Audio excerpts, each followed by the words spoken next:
C'est la suite de Politicia, votre rendez-vous politique dont le numéro de ce jour est consacré au Gabon, au cœur de la discorde entre l'exécutif et l'opposition, entre l'opposition et l'exécutif gabonais.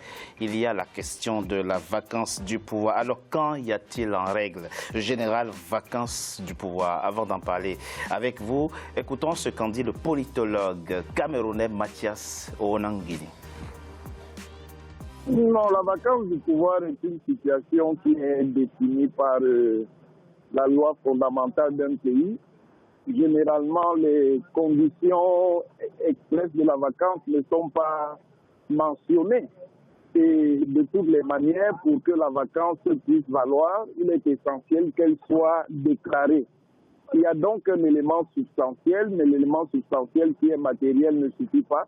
Il faut que l'institution qui est habilitée à déclarer la vacance du pouvoir le fasse pour que celle-ci puisse effectivement opérer. Il reste d'abord à savoir si matériellement les éléments qui peuvent faire conclure à une vacance du pouvoir sont réunis. La situation actuelle ne permet pas de se prononcer puisqu'on n'a pas d'éléments indiscutables sur l'état réel du président Ali Bongo. Ensuite, il convient que les institutions qui sont compétentes puissent déclarer qu'il y ait vacance du pouvoir, sinon vacance il n'y aura pas. Brice Nzamba, la question de la vacance du pouvoir mais transcende le cas gabonais. Elle est une question importante pour l'ensemble des États du continent, surtout pour les constitutions qui ont constitutionnalisé cette notion mais resté vague. 18 juin 2017, le président béninois Patrice Talon rentre d'un séjour de plus de 3 semaines de l'étranger. Pendant son absence, je précise, aucun conseil des ministres n'a été fait. L'opposition béninoise réclamait à la Cour constitutionnelle, demandait à la Cour constitutionnelle de constater la vacance du pouvoir. Certains Congolais de la RDC pensent que depuis 2016, il y a vacance du pouvoir en RDC. Quand y a-t-il véritablement vacance du pouvoir? Écoutez, ce qu'il faut savoir, c'est qu'il y a ce qu'on peut comprendre de façon tout à fait intellectuelle de la vacance de pouvoir. C'est-à-dire qu'on pense que le pouvoir n'est plus exercé, que le pays n'est plus gouverné et qu'il y a un gouvernement qui fonctionne par lui-même et que le chef de l'État n'est plus en mesure, pour des raisons soit de santé, d'éloignement, etc., de pouvoir impulser le pays. Bon, ça, c'est une compréhension tout à fait intellectuelle.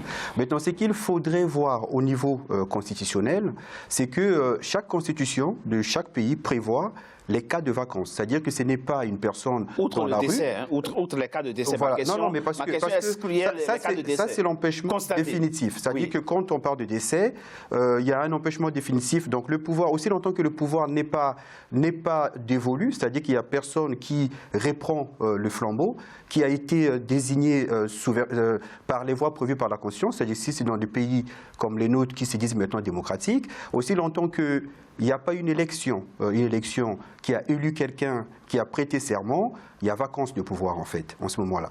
Donc il y a des cas, pour répondre à votre question, déjà, les cas de vacances sont prévus dans les constitutions, donc ça c'est déjà la première chose. La deuxième chose, c'est qu'il faut qu'il y ait une déclaration de vacances de pouvoir. Et ça, souvent, les constitutions organisent ça. C'est-à-dire qu'on ne peut pas, c'est pas n'importe qui dans la rue ou dans les médias qui la communication présidentielle annonce. Voilà, c'est-à-dire que c'est le cabinet du chef de l'État ou le ministre Voilà, c'est ça. C'est ça. Non, mais là, on parle de façon générale. D'abord, on va revenir sur le cas du Gabon. Voilà. C'est-à-dire qu'il faut qu'il y ait une déclaration de vacances de pouvoir, et c'est cette déclaration qui enclenche tout le mécanisme. Voilà, donc, celui qui déclare la vacance de pouvoir, on suppose qu'il a tous les éléments pour dire que le chef de l'État n'est plus en situation d'exercer le pouvoir. Donc, la déclaration de vacance de pouvoir permet d'ouvrir une période dite de transition ou d'intérim pour précisément organiser des élections, pour permettre à une nouvelle personne investie de la souveraineté populaire pour exercer le pouvoir comme il se doit. Donc c'est là, la vacance de pouvoir, c'est ça. Maintenant, chaque constitution prévoit des cas. En revenant au Gabon, quand on prend l'article 11 de la constitution gabonaise, il y a des cas de vacances de pouvoir qui sont précisés. Voilà, on a le cas de vacances de pouvoir pour le chef d'État qui est en exercice et juste après les élections, il y a une nouvelle personne qui est élue Et avant la prestation de serment, et la fin du mandat du chef d'État qui n'a pas été réélu, ces chefs d'État qui exercent encore le pouvoir, par exemple, décèdent. Donc celui qui a été élu, qui n'a pas encore prêté serment, en ces moments-là, il doit, d'après la Constitution gabonaise, il doit immédiatement prêter serment. La difficulté, maître, c'est qu'on n'a pas de notion de temps, de temporalité dans la vacance du pouvoir. Là, maintenant, on nous parle. Je n'ai pas fini. De relever ça dans la première partie. Là, on parle d'indisponibilité temporaire. Parce que la Constitution gabonaise, dans l'article 13, parce qu'il y a d'abord 2 cas de vacances qui sont expressément prévus, et puis dans l'article 13 de premier alinéa, il est dit quand il y a vacance de pouvoir, pour quelque raison que ce soit. Voilà, donc le Constitution gabonais a prévu 2 cas exprès. Et puis a prévu, au cas où il y aura une vacance de pouvoir pour un cas que je n'ai pas expressément prévu, voilà comment il faut procéder. Donc la Constitution gabonaise me semble avoir prévu toutes les possibilités de risque. Donc dans notre cas, je pense que le cas actuel, puisqu'on nous dit que le président Ali Bongo est encore vivant, je l'espère pour lui, et dans ces conditions, il y a vacance de pouvoir, puisqu'il est encore vivant, donc il aurait fallu procéder avec un intérim, comme c'est prévu, notamment la présidente du Sénat, etc. Donc c'est ça, c'est-à-dire que la vacance de pouvoir, ça ne se décrète pas. Ça ne se décrète pas, il faut que ça cadre avec ce que la Constitution du pays prévoit. Monsieur Nzoué, oui. Le président Ali Bongo, c'est un être humain comme vous, comme Madame Don, comme moi, comme Brice. Il a le droit de tomber malade, il a le droit de se soigner. Vous ne reconnaissez pas le droit pour le président gabonais d'aller se faire soigner et d'avoir droit à une période de convalescence et de revenir exercer le métier pour lequel, la fonction pour laquelle vous l'avez élu. Nous, au mouvement citoyen Trop c'est trop, on n'a pas à reconnaître un droit ou pas de droit à Ali Bongo, voyez-vous.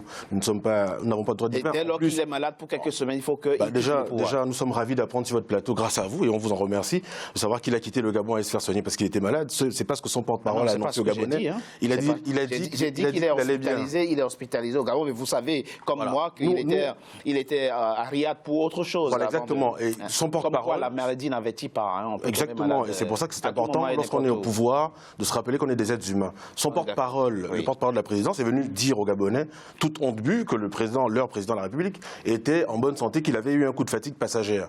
Je pense que la responsabilité commence là.